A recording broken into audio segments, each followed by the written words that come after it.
Quaid Azam university کا پاکستان کی top universities میں شمار ہے. ہونا تو یہ چاہیے کہ ہم کوشش کریں کہ یونیورسٹی کو اور بہتر بنایا جائے اور ایکسپینڈ کیا جائے اور آگے لے جایا جائے, لیکن کچھ الٹا ہو رہا ہے.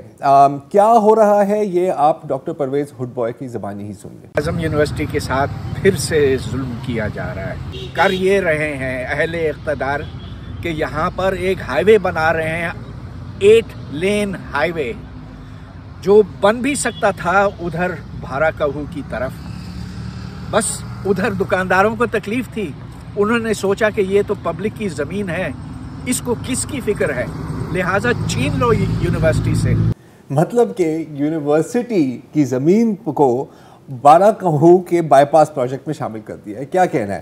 اب انتظامیہ اگرچہ خاموش ہے یا شاید ملوث ہے, تو قائد اعظم یونیورسٹی کے اساتذہ اور طلباء آسان الفاظ میں کافی تپے ہوئے ہیں, اور پچھلے کئی دنوں سے Twitter per hands of QAU کا ہیش ٹیگ بھی ٹرینڈ کر رہا ہے. صرف ٹویٹر پہ کام نہیں ہو رہا, آن دا گراؤنڈ مظاہرے بھی ہوئے ہیں, اور قائد اعظم یونیورسٹیز کے 3 پروفیسرز اور 2 ایسوسیٹ پروفیسرز نے اسلام آباد ہائی کورٹ میں ایک پٹیشن بھی دائر کر دی ہے, جس کی کل ہی سماعت ہوئی تھی. پہلا سوال تو میرے سے یہ ہے آپ سے الہان صاحب, نے کس نے کہا تھا آپ کو کہ ہائی وے کے رستے میں پوری یونیورسٹی بنا دیں؟ بس بدقسمتی ہو گئی کہ جب ماسٹر پلان بن رہا تھا تو انہوں نے یہ نہیں سوچا کہ یہ زمین جو ہے, جو نیشنل پارک کا ایریا ہے, اور ماسٹر پلان میں صرف جو ہے ریسرچ اور ایجوکیشن پرپسز کے لیے رکھا ہوا ہے, کہ اس کا بہتر استعمال جو ہے ہو سکتا تھا for the purpose of a high وے.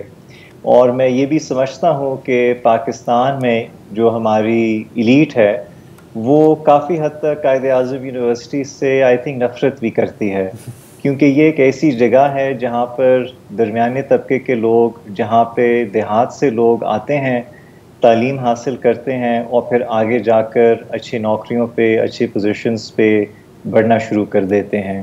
تو یہ یونیورسٹی ایک sort of engine of social mobility ہے.